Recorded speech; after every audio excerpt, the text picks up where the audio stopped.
নমস্কার বন্ধুরা, কথার আজকের এপিসোডে আমরা দেখতে চলেছি। শুরুতে আমরা দেখতে পাচ্ছি অগ্নি বদ্রিখালি যাওয়ার নাম শুনে তো খুব অবাক হয়ে যায়, চিৎকার চেঁচামেচি করতে থাকে যে কিচ্ছু ঠিক নেই, হিস্ট্রি, জিওগ্রাফি, বটানি, কেমিস্ট্রি সব মিলেমিশে একেবারে খিচুড়ি হয়ে গেছে, ঠিক আমার জীবনটার মতো। এই একজন এজেন্ট, স্পাই, গেছো কথাকে বলতে থাকে, গোবর, তুই যদি আর একটাও গাছপালার নাম আমাকে বলেছিস তাহলে আমার থেকে খারাপ কিন্তু কেউ হবে না। কথা বলে, দেখুন পাচক মশাই, আপনি কেন বুঝতে পারছেন না, গাছগুলো আমার চাই।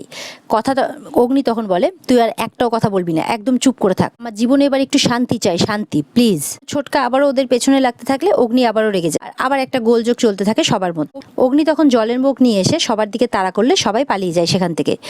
অগ্নি বলে, এটা বাড়ি না চিড়িয়াখানা, শান্তি নেই জীবনে একটু আমার, বলে বিছানার উপর বসে পড়ে। কথা বলে, ওনারা তো গর্জন করার কি আছে বলতো।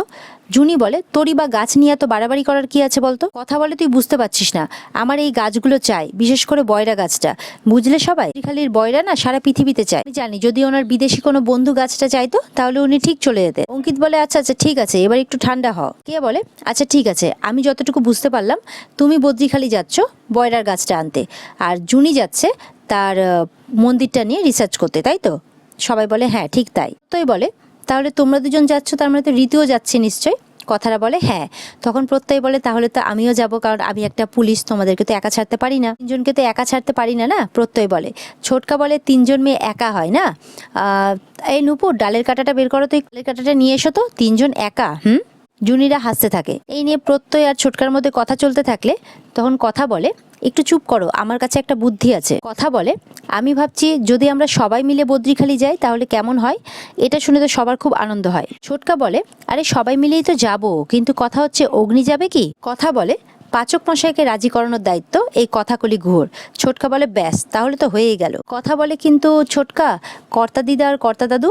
তখন ছোটকা বলে, তাদেরকে রাজি করানোর দায়িত্ব আমার, তোরা চিন্তা করিস না, তুমি শুধু দেখো যে আসল লোককে রাজি করাতে পারো কিনা। ছোটকা বলে, কথা, প্লিজ ওখানে আবার গাছ নিয়ে যেও না কেমন। কথা বলে, ছোটকা, এই গাছই পারবে পাচক মশাইকে রাজি করাতে, বলে হাসতে থাকে। সবাই একটু অবাক হয়। এদিকে দেখা যাচ্ছে অগ্নি ঘুমোচ্ছে, ঘুমিয়ে ঘুমিয়ে সে স্বপ্ন দেখছে যে একটা লতাপাতাযুক্ত গাছ তাকে জড়িয়ে ফেলছে আর তাকে মেরে ফেলছে, তার গলা টিপছে, তার হাত চেপে ধরেছে, বলে গাছ গাছ করে চিৎকার করতে থাকে স্বপ্নের মধ্যে। আর এদিকে স্বপ্ন ভাঙতেই চিৎকার করে ওঠে অগ্নি। এরপরে তার সারা শরীরটা যেন কেমন করতে থাকে।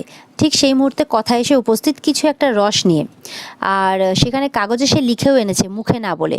বলে, অগ্নি তখন বলে, এটা কি। কথা তখন বলে, পড়ে নেওয়ার জন্য বলে আর কি। তখন ও কথা বলে, না সেটা নয়, ভালো করে পড়ুন। তখন সে দেখে শঙ্খ।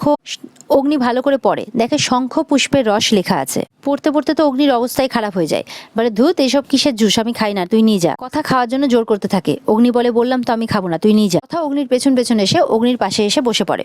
অগ্নি বলতেই থাকে, তোকে বললাম না আমি নিয়ে যাওয়ার কথা, তুই এনে আমার টেবিলেই রাখলি। কথা মুখে কোনো কিছু না বলে হাত পা নাড়তে থাকে।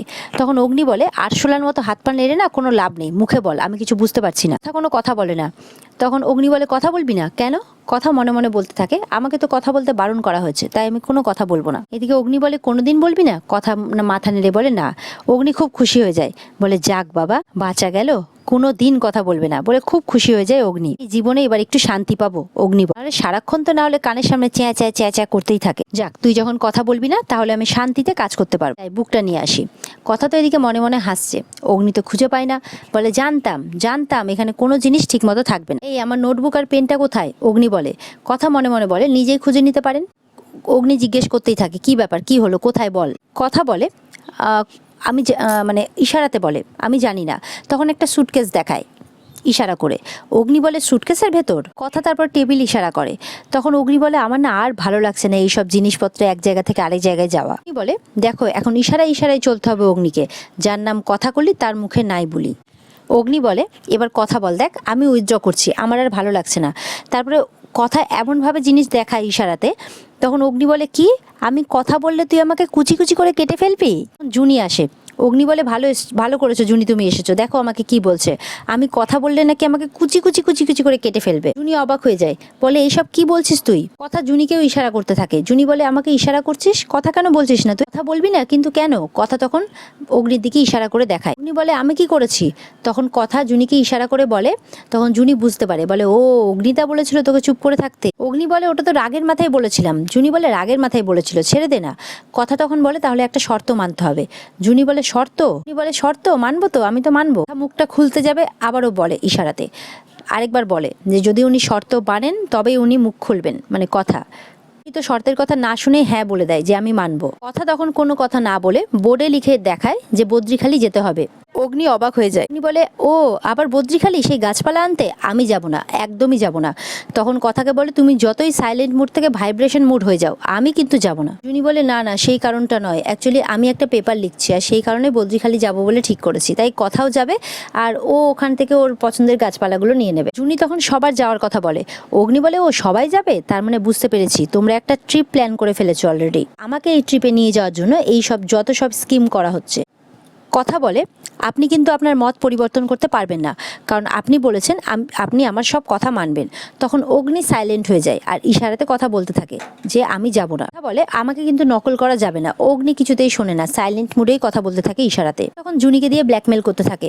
আপনি তো আমার বোন জুনির দায়িত্ব নিয়েছিলেন, বলুন ওর পড়ার ব্যাপারটা আপনি যাবেন না? ওর মুখের দিকে একবার দেখুন। অগ্নি বলে দেখেছিস কিরকম ব্ল্যাকমেল করতে পারিস তুই?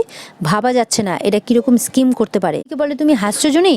জাস্ট বিকজ তোমার দায়িত্ব নিয়েছি তাই আমি কথা শুনছি। বেশ বেশ, আমি ওখানে যাব, কিন্তু ওখানে গিয়ে যদি কোনো গোবরগিরি করেছি কিন্তু সারা জীবনের মতো সাইলেন্ট করে দেবো আমি, কিন্তু বলে দিচ্ছি।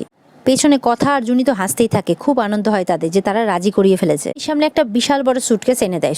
সুটকেস দেখে অগ্নি বলে এত বড় সুটকেস, কতদিনের জন্য যাচ্ছি আমরা? কথা বলে কোনো ঠিক নেই। অগ্নি বলে যাবো কিসে করে? জুনি বলে চলে যায় যে কোনো ঠিক নেই। অগ্নি বসে পড়ে, বলে কি হবে আমার, কোনো ঠিক নেই। এরপরে দেখা যাচ্ছে ভোরবেলা একে একে সবাই বেরিয়ে পড়েছে রওনা হওয়ার উদ্দেশ্যে। লাগেজ টানতে টানতে অগ্নির অবস্থা খারাপ। বলে যাবে একদিনের জন্য আর লাগেজ নিয়েছে 7 দিনের জন্য। এদিকে প্রত্যয় জুনিকে দেখে হাসতেই থাকে।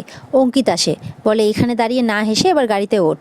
প্রত্যয় মনে মনে বলতে থাকে যাচ্ছে তাই একেবারে, আর কিটা না, ঋতু কোন গাড়িতে উঠছে আগে দেখি। এদিকে দেখা যাচ্ছে অঙ্কিত আর জুনি যতবারই সামনাসামনি আসছে ততবারই তারা চুপ হয়ে যাচ্ছে। জুনি তো কোনো কথা বলে না, আর এটা দেখে অঙ্কিতেরও মনটা খারাপ হয়ে যায়। এদিকে দেখা যাচ্ছে কথা যাওয়ার আগে সবার জন্য ঘি মধু নিয়ে এসছে। বলে যাত্রার আগে ঘি মধু মুখে দিতে হয়, তাহলে যাত্রা শুভ হয়। উনি বলে লেট হয়ে গেল, আরে কি আবার খাওয়া খাই হচ্ছে, ব্রেকফাস্ট রাস্তায় করে নেবো, চল চল চল। তখন কথা বলে আরে পাচক মশাই, এটা ব্রেকফাস্ট নয়, ঘি আর মধু যাত্রা শুরু হওয়ার আগে খেতে হয়, তাহলে যাত্রা শুভ হয়। জুনি তো একটা ভালো কাজে যাচ্ছে, আর তাছাড়া এক যাত্রায় পৃথক ফল ভালো নয়। অগ্নি বলে যা পারিস তাই কর, আমি লাগেজ গাড়িতে তুলছি। কথা বলে আপনাকেও খেতে হবে। অগ্নি বলে খবরদার, আমাকে একদম দিবি না, আমি এসব খাবো না, আমি এসবে একদম বিশ্বাস করি না। অগ্নি চলে যায়। এরপরে দেখা যাচ্ছে প্রিয়া তার বর আবারও শুরু করে দিয়েছে তর্ক বিতর্ক। প্রিয়ার বর বলে আপনি যদি চান যে হ্যারি আসুক তাহলে আমি ওখানেও হ্যারিকে নিয়ে আসতে পারি, একটা ফোন করে ডেকে নেবো ব্যাস। তখন প্রিয়া বলে ভ্যাবলাচরণ আমাকে এতটা প্রাধান্য দিচ্ছে, কিন্তু কেন? অগ্নি বলে চল তাড়াতাড়ি গাড়িতে ওর, দেরি হয়ে যাচ্ছে আমাদের। তখন সবাই গাড়িতে উঠে পড়ে। এরপর গাড়িতে উঠে অগ্নি যখন গান চালায়, কথা গানটা বন্ধ করে দেয়। বলে যে গান চালাতে চালাতে আপনি যদি গাড়ি চালান তাহলে আপনার মন বসবে গাড়ি চালাতে, যদি সামনে কোনো বিপদ হয়। তখন অগ্নি বলে ব্যাস, গাড়িতে উঠতে না উঠতেই তোর পিসিমাগিরি শুরু হয়ে গেল। আরে গান শুনে তো তাও কনসেন্ট্রেট করতে পারবো, তোর বাজে বকা শুনে তো আমার কনসেন্ট্রেশনটাই নষ্ট হয়ে যাবে, অগ্নি বলে। এরপরে অগ্নি বারবার করে গান চালায় আর কথা বারবার করে গানটা বন্ধ করে দেয়। এরপরে অগ্নি আবারও গান চালালে কথা গানটা বন্ধ করতে গেলে অগ্নি কথার হাতটা ধরে ফেলে। তখন কথা আর অগ্নি দুজনের দিকে তাকিয়ে থাকে। এটা দেখে ছোটকা আর কাকিয়া খুব খুশি হয়। সবাই খুশি হয়ে রওনা হয়ে যায় বদ্রিখালির উদ্দেশ্যে। তাই তখন বলে এই বিগ ব্রো তাড়াতাড়ি আয়, গাছটার ওখানে গিয়ে ভ্যান ধরতে হবে। অগ্নি বলে হ্যাঁ হ্যাঁ, এই নিমতলা ভ্যানতলা গাছতলা যত সব। আচ্ছা জুনি, তুমি কি আর কোনো জায়গা পেলে না, মানে শহরের কাছাকাছি কোথাও? জুনি তখন বলে না, আসলে এমন অলৌকিকভাবে লাইব্রেরিতে বইটা পড়লো, কথা তখন বলল যে এটা নিয়ে আলোচনা করতে আর কি, মানে পেপার লিখতে। তখন অগ্নি বলে ও আচ্ছা আচ্ছা, তো এবার আমি বুঝতে পেরেছি, এটা সব কথার সুপার স্টেশনের জন্য, তাই তো? কথার এই সুপার স্টেশনের জন্য নয়, আমি একদিন হিস্ট্রি হয়ে যাব, তখন আমাকে নিয়ে পেপার লিখো কেমন? অগ্নি বিরক্ত হয়ে বলে এই ছোটকা, আমরা যাবো কি করে এখান থেকে? ছোটকা বলে তুই বিরক্ত হোস না তো, এই যে ভ্যানতলা, এই ভ্যানতলা থেকে ভ্যান ধরে যাব আমরা সবাই মিলে। এরপরে ভ্যান দেখেই অগ্নির গোবর দেবীর কথা মনে পড়ে যায়, মানে কথার কথা, যে ভ্যান দেখেই নাচতে শুরু করে দেয় আর কথা উল্টে পড়বে আর অগ্নিকেই ধরতে হবে। অগ্নি দেখে বলে না না না, আমি যাব না এই ভ্যানে, এই ভ্যান দেখলে গোবর দেবী এখন নাচানাচি শুরু করে দেবে। কথা তো খুব লজ্জা পেয়ে যায়। অঙ্কিত বলে কথা ভ্যানে উঠে নাচবে? তখন ঋতু বলে গোবরডাঙ্গায় তো আমরা রোজই ভ্যানে উঠতাম, কই তুই নাচতিস না তো? কথা বলে তোরা কান্দিস না তো? উনি এরকম ভুলভাল কথা বলেই থাকেন। অগ্নি যেই কথা সত্যিটা বলতে যাবে সেই কথা হাতের ছোট ফ্যানটা নিয়ে পালিয়ে যায়। অগ্নি পেছন পেছন যেতে থাকে। অগ্নি বলে গোবর দেবী জল আছে পড়ে যাবি, যেই বলে অমনি জলে পিছলে কথা পড়বে কি, অগ্নি আবার গিয়ে ধরে ফেলে। আবার দুজনের দিকে দেখতে থাকে। ছোটকা সেখানে চলে আসে, বলে এবার আমরা ভ্যান রিক্সায় উঠি, আসলে অনেকটা পথ যেতে হবে তো। ওরা দুজনেই ভয়ে উঠে পড়ে। ছোটকা বলে, না আসলে তোদের দেখছি তো ধাক্কা কানেকশন শেষই হয় না। অগ্নি বলে, ঠিক যেমন তোর বাজে বকা শেষ হয় না, চুপ কর না। সবাই মিলে ভ্যানে উঠে পড়ে। এরপরে সবাই ভ্যানে চড়ে আনন্দে যেতে থাকে বদ্রিখালি। এরপরে অগ্নি, ছোটকা সবাই মিলে গান করতে করতে, আনন্দ করতে করতে এগিয়ে চলে বদ্রিখালির দিকে। আর এখানে আজকের পর্ব শেষ হয়ে যায়। তো বন্ধুরা, দেখা হচ্ছে তোমাদের সাথে আগামীকালকে কথার নতুন পর্ব নিয়ে। ততক্ষণ সবাই ভালো থাকবে।